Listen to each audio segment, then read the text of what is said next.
Cold seawater flooded the broken fuselage. For a few precious seconds, chaos was absolute. His rehearsed plan was his guide. He pushed against twisted metal and grabbed a strap to orient himself. His head broke the surface into a small air pocket. He gulped air, salt-burning eyes and throat. Around him, muffled screams and the gurgling of water pouring in. A miracle of sorts. A large fuselage section remained partially afloat. Through a jagged tear, he saw daylight, his beacon. He moved toward it, clambering over twisted seats and debris, the water dark with jet fuel. A floating seat cushion became a stepping stone. Handhold, foothold, breath. His hand brushed a small, cold child's hand, and he remembered his promise. He grabbed hold, pulled the boy toward him, toward the light.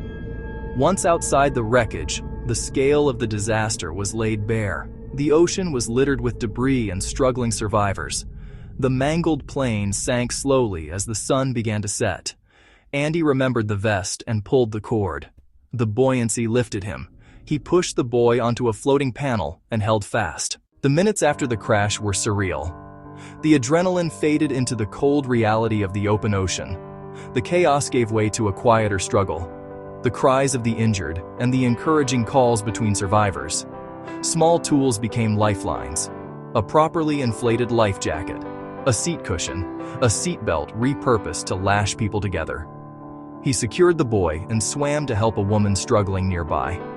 He guided her to a larger piece, where an impromptu group began to gather. Many had inflated vests inside the plane and became trapped against the ceiling. One simple instruction could have saved them. Human touch became a powerful force. A hand reached, a word offered, the comfort of shared presence. Huddled together, someone pointed to a brighter line on the horizon. Land, they said, hope enough to keep kicking. The crash had happened off the Comoro Islands. People on shore saw the horrifying descent. Without hesitation, they launched whatever could float and sped toward the wreckage, angels of mercy on darkening water. The sight of those boats was the first tangible sign their ordeal might not end in tragedy. Andy helped the boy aboard before allowing himself to be pulled in. Relief left him weak and trembling. Wrapped in a towel, he watched rescuers tirelessly pull person after person from the sea.